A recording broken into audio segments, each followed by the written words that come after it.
Hey guys, Dee here. How are we all doing? I hope you're doing well. I am doing alright. Not that, you know, anyone's asking, but I'm just letting you guys know that I'm doing well. Hating that it is getting so cold. Oh my lord. So yeah, I have my handy dandy tea here because it's kind of cold and I need a caffeine hit. It's that time of the day. So yeah, this is going to be like my top 10 tips kind of for new plant parents, because when you become a plant parent and you catch that plant bug, oh my god, and then you just start buying all the plants and suddenly you're like, oh crap, I have a billion plants. You know, you need to learn how to take care of these guys and stuff. So my first tip is you've become a new plant parent and you're obsessed with all the YouTube videos and you're watching all the YouTube videos and you're seeing all the plants these YouTubers have, and you've been on Instagram and you're like, this plant, this plant, this plant, this plant. Don't just buy the plants because you've seen them on YouTube or Instagram. Seriously, I wonder about myself sometimes, seriously. Instagram. I don't know why, yeah. Don't just buy the plants because you've seen them on YouTube or you've seen them on Instagram. Like, try and see the plant in person to see if you actually like that plant, because I mean, I've never done it, but I know that there are some people out there that have just been like, oh my god, I want this plant because, you know, and then they get it home and they're like, I hate this plant, like, why did I buy it? So, you know, you don't want that, because then, you know, if you don't like the plant, you have a tendency to then not want to take care of it, and then it will die, or, you know, you can give it away or something, hopefully, and don't let it die. But yeah, just think about the plant. So what I do is, it's one of those things where I'll look at a plant, or if I've seen a plant, I'm like, oh yeah, maybe.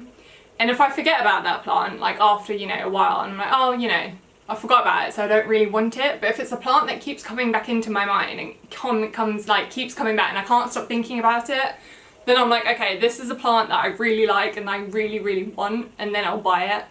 So obviously you don't have to do that, you know, but like, just think about if you really want the plant or not, and don't just buy it because, you know, every YouTuber or Instagram or whatever has it. Because yeah, again, you'll have a tendency to neglect it, and, you know, don't harm those plants, man.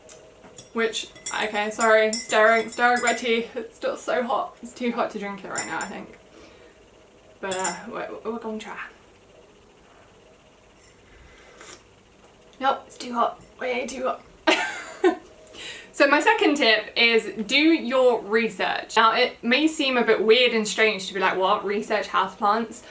But yes, because not all houseplants have the same needs and the same level of care. So it's a good idea to research the plant before you buy it, so that you know what it needs. Which leads me into my next point, which is make sure that you can provide the plant's requirements. So if it needs high humidity, make sure that you can give it the humidity, or if it needs bright light, that you can give it that bright light. And then my next tip is, a lot of these plants are tropical or subtropical, and they're not used to having cold, unfiltered water to grow. I mean, obviously a lot of the plants that we get anyway are from a greenhouse, but I assume in a greenhouse they obviously don't use cold water, and I mean, I don't know if they use filtered water or not filtered water, but you know, everyone's water's different. But at home, my recommendation is to try and use room temperature filtered water. Yes, it is a pain to use filtered water. I have to like fill up my filter like 10 times a day. It's ridiculous. But my plants are doing so much better using like filtered water than they did with tap water, because I noticed they were getting like brown edges, like brown leaf tips and stuff, and they just weren't very happy with it, especially like my calatheas and my stramanthe, and what other plants I'm trying to think.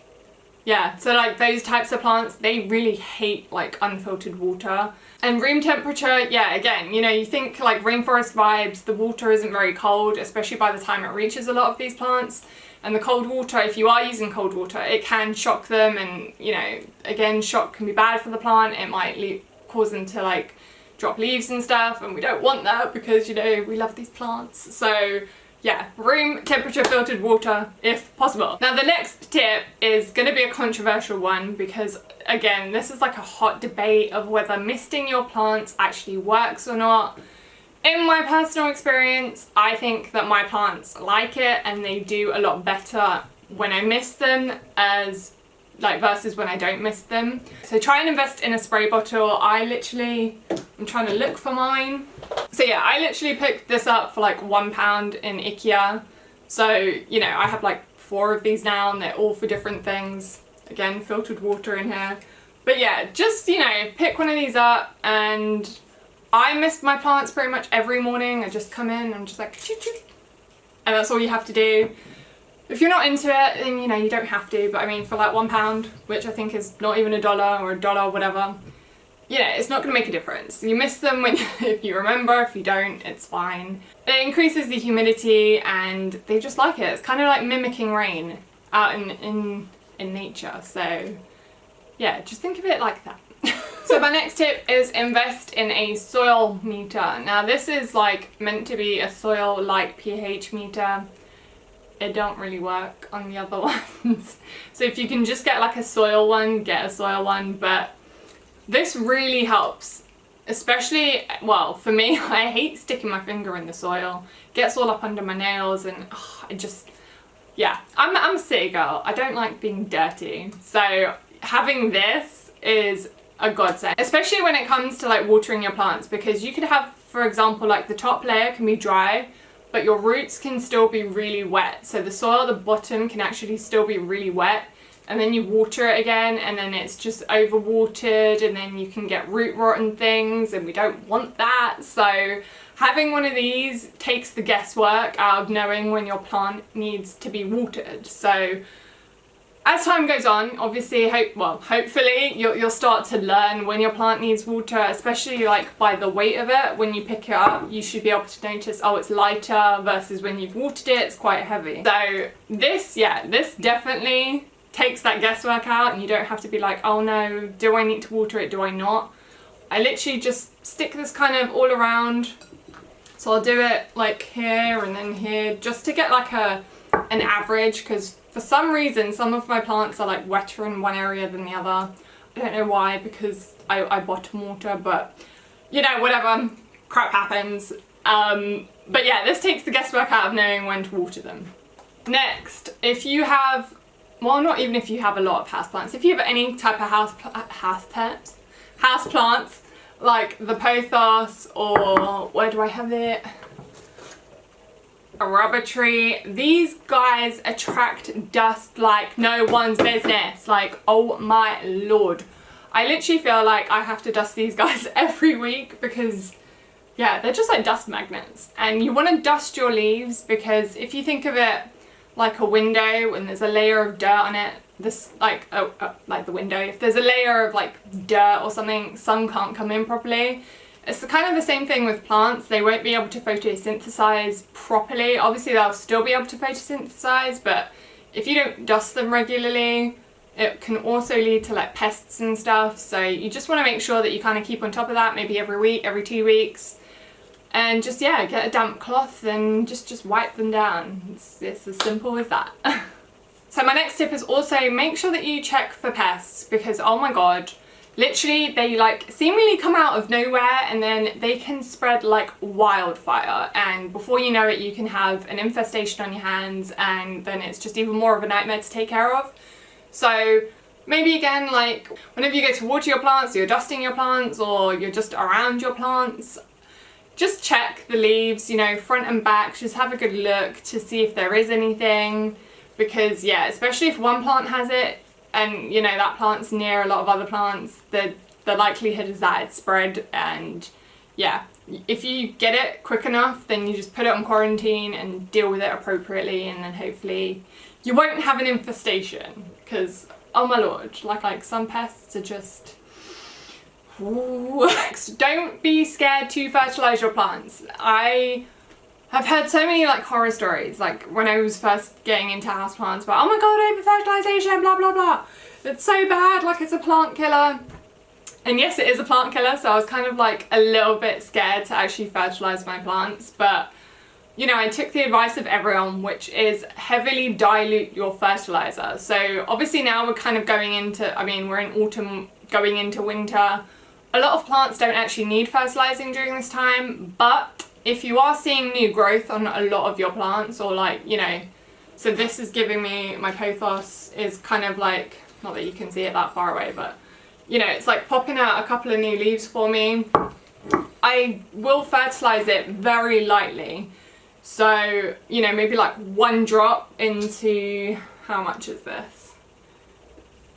This is ounces and grams, milliliters. So this is like 700 milliliters water. I'll literally put like 1 drop of fertilizer in this, and then I'll water this with it. And I haven't had any problems. Obviously, during the growing season, I'll add a little bit more fertilizer, but again, I won't do the instructions on the bottle. I will dilute the fertilizer a lot more than what it says on the bottle, because what it says on the bottle, I'm like, that seems like a lot of food. But yeah, just err on the side of caution when you're fertilizing, but don't be scared to fertilize, because your plants need it, they need food, and you know, you want them to do their best. So, you know, what is that? Ah, it's water. Give them food. So lastly, if you're new to the houseplant game, or you've just started your plant journey, just know it's all about trial and error. So if, you know, a plant's not working in a certain area of your house, try moving it somewhere else, see if it thrives better there. If you tend to be a bit like of an overwaterer, you're a bit heavy-handed when you water your plants, try putting them in terracotta pots, see if that helps. And just know that sometimes some plants just don't work out in your home, and that's perfectly okay. Don't, you know, be like, oh my god, why this person, it works out so well there and it doesn't work for me. It's just sometimes how it is. You know, we all live in different environments, we all live in different parts of the world, and some plants just, you know, won't like your environment, and it's okay for that. Hopefully it's not an expensive plant, because, you know, that's always sad if you have an expensive plant and it dies. But you know, we've all been there, we've all made the mistakes of overwatering and over-fertilizing and things like that. You're not alone in that. And yeah, it's just, again, it's about just learning from your mistakes, and you know, you'll get there eventually. You'll be like, I'm a plant expert, I know everything. Well, no, maybe not like that, but you know, you'll learn, you'll grow, and yeah. So those are my top tips for like new plant parents, and I hope that it helps you guys learn something, or maybe, you know, just helps you guys out a little bit. I will catch you guys soon with another one. Bye!